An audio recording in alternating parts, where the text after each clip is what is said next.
మామూలుగా సినిమాలో సీరియస్గా సినిమా జరిగేటప్పుడు మధ్యలో ఒక కామెడీ సీన్ ఉంటుంది. ఎందుకంటే జనాల్లో ఒక కమెడియన్ వచ్చేసి ఎంటర్టైన్ చేస్తాడు. అచ్చం అదేలాగా ఈరోజు తెలుగుదేశం పార్టీ కార్యాలయం నుంచి ఏదో అసెంబ్లీ గురించి దాని గురించి రాష్ట్రం అంతా చర్చ జరుగుతున్నప్పుడు ఒక కమెడియన్ వచ్చాడు. ఆ కమెడియన్ వచ్చి ప్రెస్ మీట్ పెట్టి ఏదేదేదో పిచ్చి కారుకుతలన్నీ కూశాడు. ఏం కూశాడు?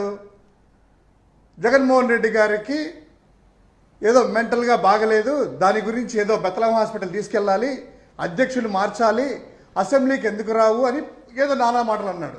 ఒకే ఒక్కటి, ఎవరైతే మాట్లాడుతున్నారో ఆ కమేడియన్ భాష, ఆ కమేడియన్ హావభావాలు, ఆ కమేడియన్ యొక్క రూపురేఖలు చూస్తే ఎవరికి మెంటల్ ఉంది, ఎవరికి పిచ్చింది అనేటువంటిది అర్థమవుతుంది.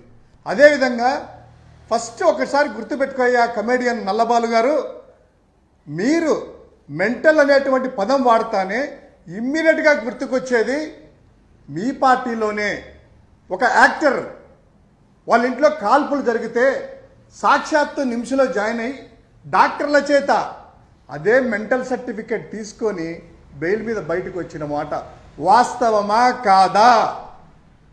అదేవిధంగా సాక్షాత్తు నారా లోకేష్ చిన్నాన్న అంటే మీ పార్టీ అధ్యక్షుడు చంద్రబాబు నాయుడు గారి యొక్క తమ్ముడు రామ్మూర్తి నాయుడు గారు మాజీ ఎమ్మెల్యే ఆయనను ఇంట్లో గొలుసులతో కట్టేశారని మీ పార్టీ అధ్యక్షుల వారి యొక్క బంధువే నార్నే శ్రీనివాస్ గారు అన్నారు.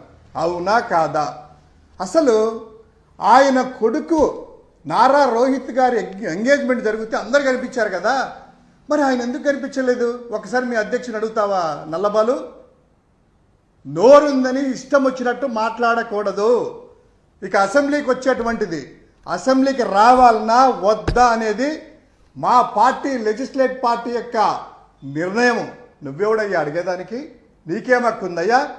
సరే, నువ్వేదో అంటున్నావు కదా అసెంబ్లీకి రాకుండా ఒరే అంట, నీ లాంగ్వేజ్లో చెప్పంటే కమెడియన్ గాడు ఒరే అంట. నేను కూడా నాకు సంస్కారము పక్కన పెడితే మా అధ్యక్షుల వారు మా సంస్కారం వద్దమ్మా అనేసి మాకు చెప్తే ఒరే అసేయ్ అని మేము కూడా మాట్లాడగలం.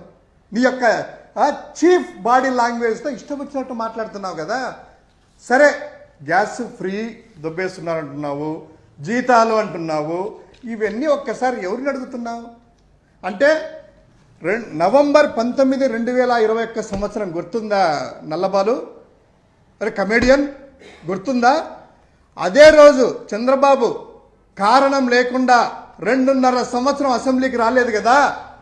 2.5 సంవత్సరం అసెంబ్లీకి రాకుండా జీతాలు ఫ్రీ, కరెంటు బిల్లు ఫ్రీ, పనులు ఫ్రీ, నువ్వు అన్నట్టు internet free, land line free, ఇవి ఇంట్లో పనులు అందరూ కూడా.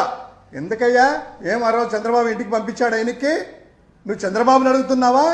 అదేవిధంగా పార్టీ వ్యవస్థాపక అధ్యక్షులు నందమూరి తారక రామారావు గారు 1993వ సంవత్సరం ఆగస్టు 13న ప్రతిపక్ష నాయకుడు అప్పుడు రామారావు ఉన్నాడు కదా.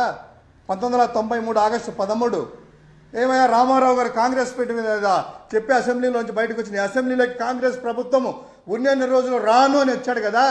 ఆ రోజు రామారావు గారు ఫ్రీ కరెంటు, ఫ్రీ జీతము, ఫ్రీగా పనులు, ఫ్రీగా ఏసీ టికెట్లు, ఇవన్నీ నువ్వు చెప్పినట్టుగా ఇవన్నీ తీసుకున్నారు కదా.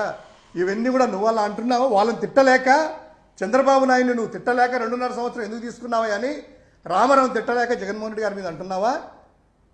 ఇంకోటి మీరు అన్నారు కదా ఏదో అధ్యక్షులు మార్చుకోండి, భారతమ్మ గారిని కూడాను ఏకవచనంతో మేము కూడా అనొచ్చు, మీ అధ్యక్షుల వారి యొక్క కుటుంబ సభ్యులను కూడా మేము కూడా అనొచ్చు. కానీ మాకు సంస్కారం అనేటువంటిది వైఎస్ఆర్ కాంగ్రెస్ పార్టీ అధ్యక్షుడు జగన్మోహన్ రెడ్డి గారు సంస్కారబద్ధంగా ఉండమన్నారు కాబట్టి మా పార్టీ సంస్కారం ప్రకారం మేము కూడా అవన్నీ అనలేదు. ఇంకో అధ్యక్షుల వారు ఏదో మార్చుకోమని ఇది చెప్తున్నావు కదా, రాష్ట్రం అంతా డిస్కస్ చేస్తూ ఉంది. అదేవిధంగా మీ వ్యవస్థాపక అధ్యక్షులు అన్నారు ఔరంగజేబు కంటే హీనుడు అని.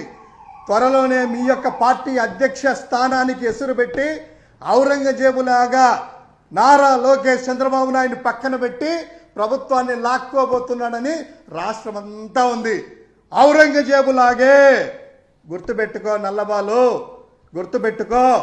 మాటలు జాగ్రత్తగా రాని, ఏదైనా పద్ధతిగా సంస్కారంగా మాట్లాడు, మేము కూడా సంస్కారంగా మాట్లాడతాము, ఇది ప్రజాస్వామ్యము, మైకు దొరికింది కదా, అవకాశం దొరికింది కదా, అధినేత మొప్పు పొందుదాం కదా అని అంటే ప్రజలు ఊరుకోరు.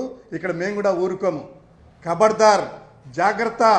ఈ కమేడియన్ మాటలన్నీ కూడా నీ ఇంట్లో వాడుకో, నీ పార్టీలో వాడుకో. అంతేగాని వైఎస్ఆర్ కాంగ్రెస్ పార్టీ అధ్యక్షుడి మీద, మాజీ ముఖ్యమంత్రి గారి మీద, మా నాయకుడిని ఇంకొక మాట అంటే నాలుక చీరేస్తాం. నీకేముందా హక్కు? రాజశేఖర రెడ్డి గారి కూడా మాట్లాడేంత మగడివా నువ్వు? ఏం మాట్లాడుతున్నావు? కాస్త నోరు అదుపులో పెట్టుకో, సంస్కారంగా మాట్లాడు, ప్రజలను మెప్పించేందుగా మాట్లాడు. చేత కాకుంటే ఇంట్లో కూర్చో, నీ ఇంట్లో మాట్లాడుకో, అంతే. జాగ్రత్త.